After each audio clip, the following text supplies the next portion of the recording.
Historical records show that there was Jewish settlement in Vilna at the beginning of the 16th century. In the 17th century, it became famous as a place of Torah learning and later earned the title Jerusalem of Lithuania. The old nucleus of the city is the Fortress Hill, on which stands the castle of the city's founder, Prince Gedimin of the 14th century.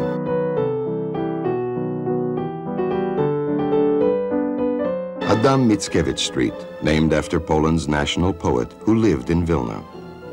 Fortress Street, the street which cuts the center of the city and leads to the municipal park, named after the Bernardine order. This is an ancient street built like most of the old streets in Vilna in the style of the Renaissance.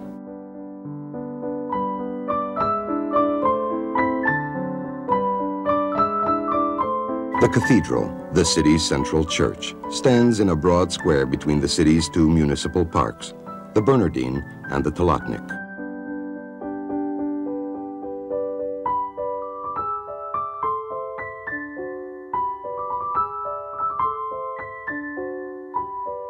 The old university, named after King Stefan Batory, was founded in 1578.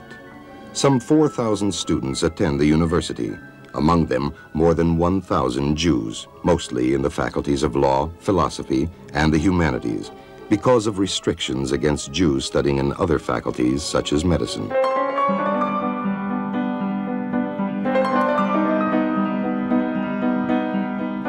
The municipality building, one of the few in Europe in whose yard may still be found firemen with carts and horses.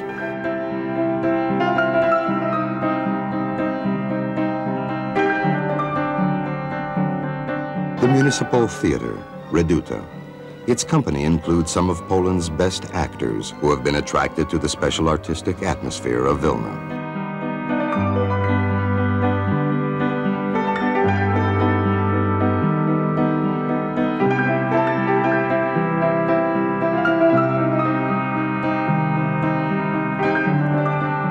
The Jewish Quarter, which extends across several blocks in the center of the city.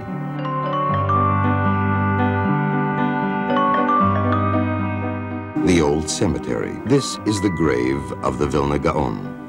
Not far from him is buried the convert to Judaism, Prince Potocki, who became a Jew in 1749 and was burned at the stake for it.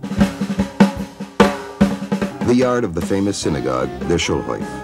Here are more than 20 different synagogues, study centers, schools for all kinds of trades, such as those of societies of tailors, painters, shoemakers, and even that of the gravedigger. In the middle stands the great synagogue built in 1573, the old Beit HaMidrash, the first building in the synagogue yard.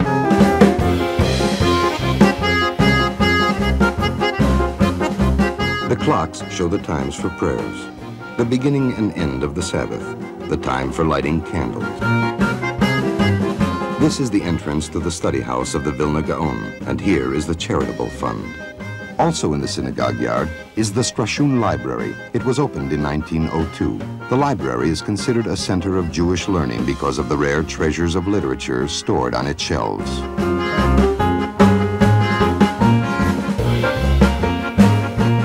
The heart of the Jewish ghetto consists of a network of narrow streets and alleys. The most important are the Street of the Glaziers and the Street of the Butchers. Here, thousands of Jews in Vilna are born. Here they create and live full lives. The Gaon Street. In one of these dark houses, the Gaon, Rabbi Eliyahu, was born.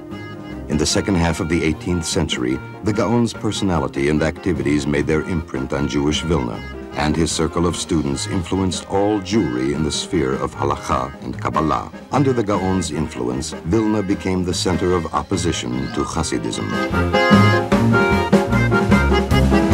Most of the ghetto's commerce is conducted in the street. Here, men deal in salt herring, a small bunch of kindling wood, or a dozen rusty nails. Poverty isn't a shame, they say in Vilna, but it also isn't one of the most comfortable things in the world. The market women call out their wares. Here in Vilna, the women have a special talent for praising their merchandise, which sells for pennies to buyers who are far from choosy.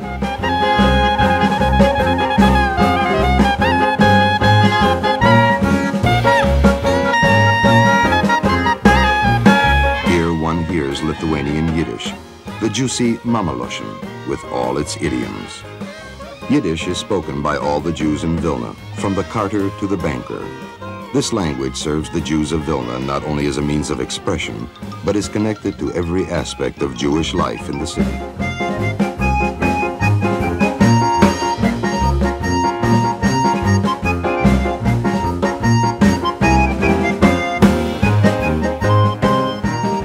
The Jewish carters know the whole city backwards and forwards.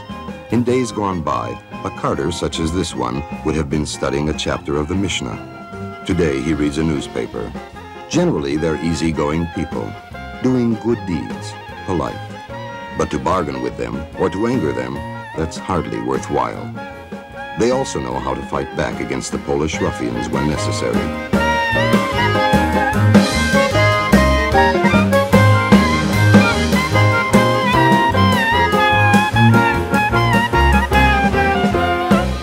Here lives the midwife. All the Jewish children have come into the world with her help. Here are the results of her work. Not bad at all if to judge by the photograph. These are the streets where the real Jewish commerce is done, and it goes on here day and night. The business houses in these streets do no retail trade. They supply merchandise to the entire area. Merchants from the surrounding villages come here to buy their stock. There is no item that can't be obtained here, from buttons to plows, from needles to grindstones for flour mills. And everything is done in Yiddish. Even the dentist, who also has Gentile patients, is not ashamed of his mother tongue.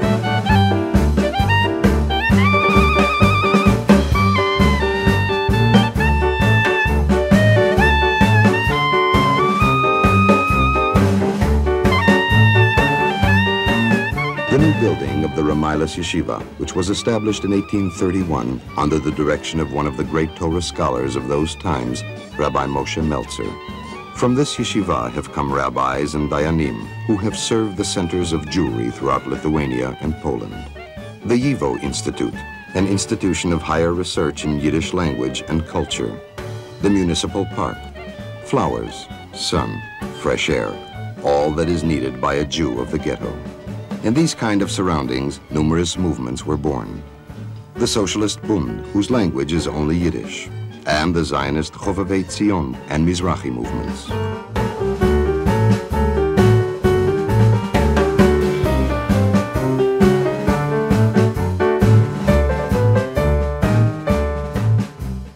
The Jewish youth in Vilna are organized into many youth movements, the largest proportion in the pioneering Zionist youth movements. Many of them set off from here to fulfill their ideals in the land of Israel. The youngsters also participate in various branches of sport, especially water sports. The Maccabi Sports Club has its own sailing jetty on the Vilya River. Let us also take a boat and sail in it, along the river to lovely spots which invite one to stretch out and dream of a better world. Vilna, 1939.